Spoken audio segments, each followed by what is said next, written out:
నమస్తే. మనం బీఆర్ఎస్ భవన్లో ఉన్నాం. గువ్వల బాలరాజు బీఆర్ఎస్ పార్టీకి రాజీనామా చేసి బీజేపీలో చేరబోతా ఉండు అని ఒక కామెంట్స్ వస్తున్నాయి. ఇంకా ఆయన వెళ్తూ ఒక కార్యకర్తతోని ఫోన్ మాట్లాడడం జరిగింది. అది వైరల్గా మారింది. బీఆర్ఎస్ పార్టీ బీజేపీలో విలీనం కాబోతుంది, అందుకే ముందుగా నేనే చేరుతున్నా అనే ఒక మాట కూడా అందులో మాట్లాడడం జరిగింది.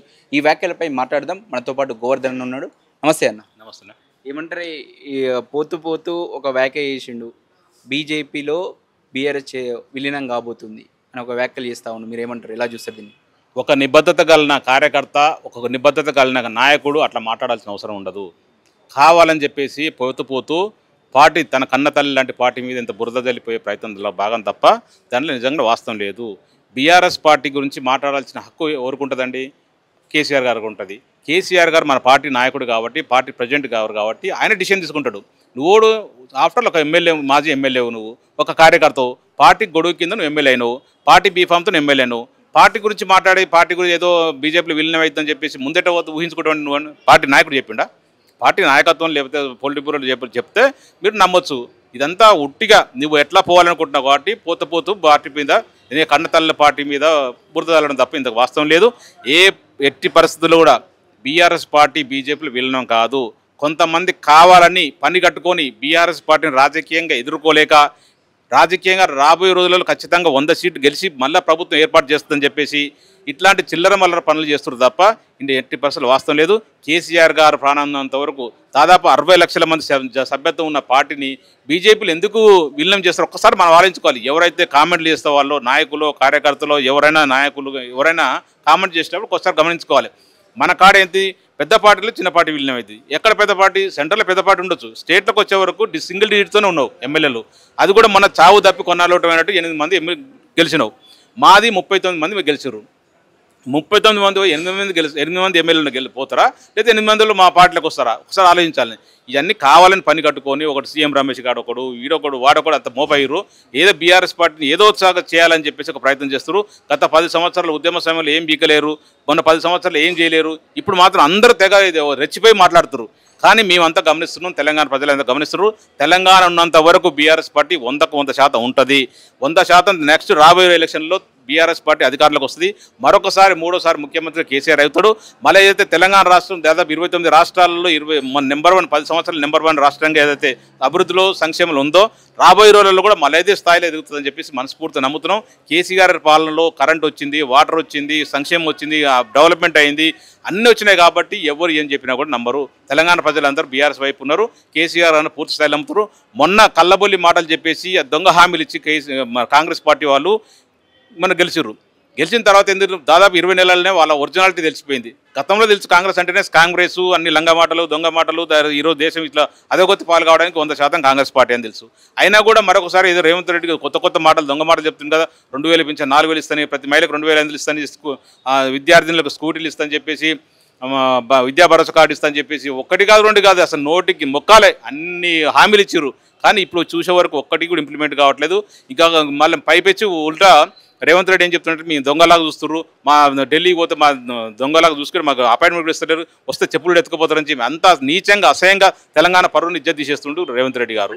ఈ వ్యాఖ్యలకు ఎందుకు బలం చేకూరుతుందంటే, ఫామ్ హౌస్ ఎమ్మెల్యే కేసులో ఈయన ఉన్న గువ్వల బాలరాజు ఉన్నాడు కీలకంగా, ఇంకా 3 ఎమ్మెల్యేలు ఉన్నారు. వాళ్ళు కూడా బీజేపీలో చేరబోతా ఉన్నారు. అదొక ఎవిడెన్స్ అయితే సీఎం రమేష్ చేసిన వ్యాఖ్యలు, కేటీఆర్ కలిసిండని చెప్పేసి. ఈ వ్యాఖ్యలు, ఈ కోణాలు చూస్తూ ఉంటే విలీనం కాబోతున్న దానికి ఒక బలమైనటువంటి సంకేతంగా కనిపిస్తూ ఉంది. జనం కూడా ఒక అదే కన్ఫ్యూజన్లో ఉన్నారు. మీరేమంటారు? సీఎం రమేష్ అనేవాడు బ్రోకర్. అటు టీడీపీకి, బీజేపీకి, జనసేనకు, ఇంకా XYZ వ్యాపారాలు చేస్తుంటాడు, XYZ కాంట్రాక్ట్లు చేస్తుంటాడు. ఆయన అట్లాంటి ఒక ఇంట్లో కూర్చున్నప్పుడు ఎవరో నాలంటాడో నీలాంటాడో 10 మంది పోతుంటారు ఇంటికి. ఆ సీసీకి కుమరులు చూసి దీని గురించే వచ్చినట్టు వాస్తవం చూపిస్తారా? వీడియో చూపిస్తావా? అట్లా ఆడియో చూపిస్తావా? నువ్వు జస్ట్ నేను నీ ఇంట్లోకి వచ్చింది చూపిస్తావు, చూడు రావచ్చు, వస్తే దాన్ని బీజేపీ విలీనం చేయడానికేనా? ఈయన పెద్ద పోటుగాడా? బీజేపీలో పెద్ద పీకుడు కాడా? ఆయన సీఎం రమేష్ ఏమైనా ఈయన చెప్తే మోడీ ఉంటాడా?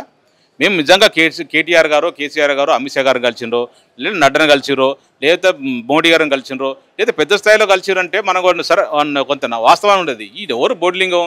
నువ్వు ఇక్కడ నీ మీద ఉన్న రైట్లు తట్టుకోలేక, ఈడీ రైట్లు తట్టుకోలేక, సిబిఐ రైట్లు తట్టుకోలేక నువ్వు పారిపోయినోడు టీడీపీ నుంచి బీజేపీలో పారిపోయి నువ్వు అక్కడ షెల్టర్ పొందుతున్నాడు.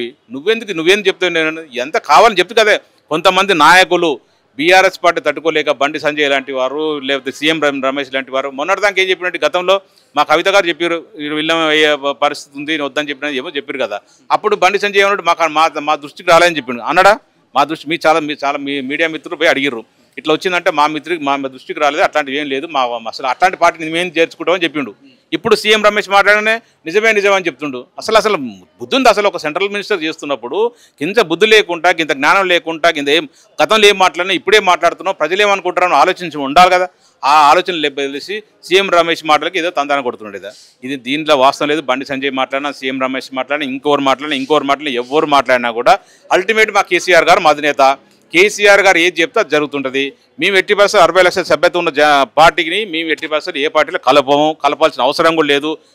మాది స్ట్రెంత్ ఉందండి. ప్రతి గ్రామాన మా పార్టీ స్ట్రెంత్ ఉంది. ఇప్పుడు ఎలక్షన్ పెట్టినా ఈ రోజు ఎలక్షన్ పెట్టినా కూడా 180 నుంచి 100 సీట్లు గెలవడానికి అవకాశం ఉన్న పార్టీ మేమేం తీసుకుని ఎదురు గలుపుతామండి. అదంతా గువ్వల బాలరాజు కావచ్చు, మాజీ ఎమ్మెల్యేలు కావచ్చు, మీ పార్టీని వీడుతున్నారు. దానివల్ల మీ పార్టీకి ఏమైనా ఎఫెక్ట్ కాదా? 0.1% కూడా ఎఫెక్ట్ కాదు. గువ్వల బాలరాజు పోయినా ఇంకోరు పోయినా ఏం కాదు. పోతే వాళ్ళు వ్యక్తిగతంగా వాళ్ళ అవసరాల కొద్దిగా పోతున్నారు అంతే తప్ప పార్టీ మెయిన్ అండి. ఇప్పుడు ఆయనతో వల్ల పార్టీకి ప్లస్ లేదు, పార్టీ వల్ల వాళ్ళకి ప్లస్ అయింది. ఎక్కడ ముందు ఒకసారి అచ్చంపేటలో మీరు చూడండి, మీకు వేరే ఛానల్లో చూసినా అచ్చంపేటలో ఉన్న క్యాడర్ అంతా కూడా మేము 80% గోవాల బాలరాజు సొంత డిసిషన్ తీసుకుంటూ ఆయన ఎందుకు పోతున్నా మాకు తెలియదు. మేము 80% కేసీఆర్ గారు వెంట ఉంటాం, బీఆర్ఎస్ పార్టీలో ఉంటాం, పార్టీ మారే ప్రసక్తే లేదని చెప్పి క్లియర్ గంటపదంగా చెప్తారు, కుండల బదులు కొడుతున్నారు. ఇంకా అంతకన్నా ఎవిడెన్స్ ఏం కావాలండి? ఇదంతా వాస్తవం కాదు. వాళ్ళు కావాలని సరే ఆయన వ్యక్తిగత ఆలోచనతో వ్యక్తిగత లాభం కొరకు పోతుండేం కానీ ఇందులో ఎలాంటిది ఏం లేదు. బీఆర్ఎస్ పార్టీకి వచ్చే 1.1% కూడా నష్టం లేదు. ఇట్లాంటి వాళ్ళు వస్తుంటారు పోతుంటారు. ఎందుకంటే మనం ఎంతోమంది చూసినాం. గత 25 సంవత్సరాల పార్టీ పెట్టినప్పటి నుంచి ఎంతోమంది నాయకులు వచ్చారు, ఎంతోమంది నాయకులు పోయారు, పదవులు అనుభవించిన పోయినారు, కొంచెం అన్ని సెటిల్ అయిన వాళ్ళు పోయినారు. ఈ పోతుంటారు వస్తుంటారు తప్ప పార్టీ ఎక్కడ పోదు. పార్టీ తెలంగాణ కొరకు పెట్టిన పార్టీ. తెలంగాణ రాష్ట్రంలో బీఆర్ఎస్ పార్టీ 100% ఉంటుంది. కేసీఆర్ నాయకత్వం మీ 100% తెలంగాణ ప్రజలు నమ్ముతున్నారు. ఖచ్చితంగా రాబోయే రోజుల్లో ఎలక్షన్లో బీఆర్ఎస్ పార్టీ అధికారులకు వస్తుంది. బీఆర్ఎస్ పార్టీ కేసీఆర్ ఒక ఆపదలో ఉన్నారు, కేసుల గందరగోళంలో ఉన్నారు. ఆ సమయంలో గువ్వల బాలరాజును ఒక సాధారణ కార్యకర్త ఉన్నటువంటి వ్యక్తిని ఈ స్థాయికి తీసుకొచ్చినటువంటి కేసీఆర్ కావచ్చు, బీఆర్ఎస్ పార్టీ ఈ టైంలో వీడడాన్ని మీరు ఎలా చూస్తారు పార్టీని? నేను చెప్తున్నా అది వ్యక్తిగత ప్రయోజనం తప్ప ఏం లేదు. ఎన్ని కేసులు వచ్చినా కూడా ఇప్పుడున్న కాంగ్రెస్ పార్టీ బీఆర్ఎస్ పార్టీ నాయకత్వాన్ని లేదా కేసీఆర్ కుటుంబాన్ని టార్గెట్ పెట్టి ఎన్ని కేసులు పెట్టినా ఎన్ని కమిషన్లు వేసినా కూడా బూడిదలు వచ్చిన పన్నీరే. దాంట్లో వాస్తవాలు లేవు. గతంలో ఎన్నో ఈ కమిషన్ నివేదికతోటి కేసీఆర్ పక్కా అరెస్ట్ అవుతారనే వ్యాఖ్యలు వస్తూ ఉన్నాయి, మీరేమంటారు?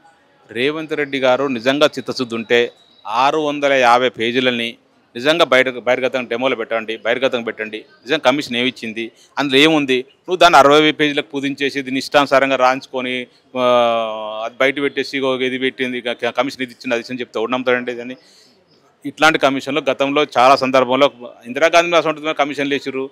కాటన్ లాంటి ఇప్పుడు మనం చూసిన మన ఆంధ్రలో ఉన్న గోదావరి జిల్లాలో ఉన్న ప్రాజెక్ట్ కట్టిన కాటన్ మీద కూడా కమిషన్ వేసారు. ఇవన్నీ కామన్ ఉంటాయి. ఒక మంచి ప్రయత్నం చేస్తున్నప్పుడు ఇట్లాంటి చిల్లర వేదలు రేవంత్ రెడ్డి చిల్లర పార్టీలన్నీ కానీ ఇవన్నీ ఇట్లా వేస్తుంటారు. ఇవన్నీ మనం పట్టించుకోవాల్సిన అవసరం లేదు. అనుకుంటే ఏదైనా చేయొచ్చు. ఒకవేళ కేసీఆర్ కనుక జైల్లో పెడితే ఎలా ఉండబోతుంది రాష్ట్రం?